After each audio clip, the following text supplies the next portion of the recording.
Wondering why your saving plan always fails? Then keep on watching.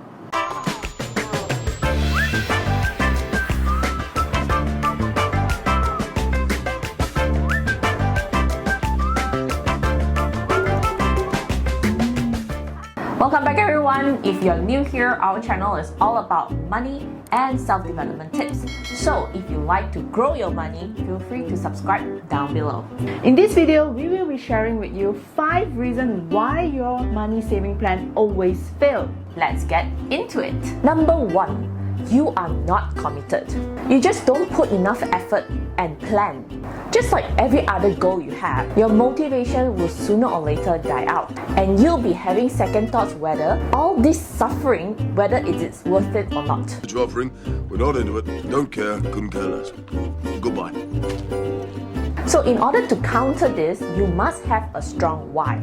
Write down the reasons on why you started this goal and continue to hold on to that reason on why you started this goal, and then be committed to your money saving plan. Number 2, your plans are not specific enough. Instead of setting a vague amount to save every month, you must look into your monthly expenses so that you can set a more realistic goal. When you look through your expenses, you must also consider unexpected expenses that may incur. Things like medical expenses or accidents. These events may affect your saving plans. Number 3, no organized routine or habits. Now you need to aim for the bigger picture. Don't look at this as a short-term goal, but as a long-term goal. In order to make your saving plan successful, you need to treat it as a daily habit. Set rules that you can follow on a weekly basis. For example, you do not go out partying with your friends until the end of the month, or you will only watch movies on a Wednesday night where there is discount.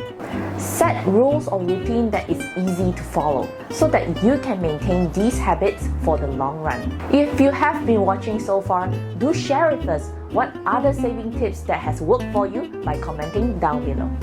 Number 4, not willing to find cheaper alternatives. Cheaper alternatives always exist. It's a question whether you're willing to put in the extra effort or not.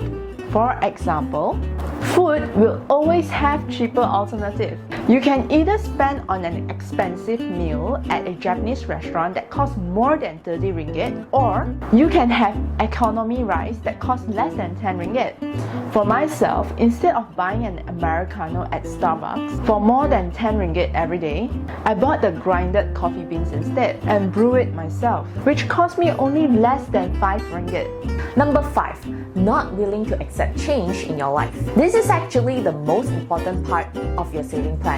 In order to save as much as possible by the end of the year, you will need to accept change in your life. Progress slowly and take small steps at a time. I understand that habits are difficult to change, but changes are necessary. Instead of making huge changes, start small. So for example, start saving 5% of your monthly income and then slowly increase from there. Thank you again for watching our videos. If you like more financial tips like this, do check out our financial playlist right here.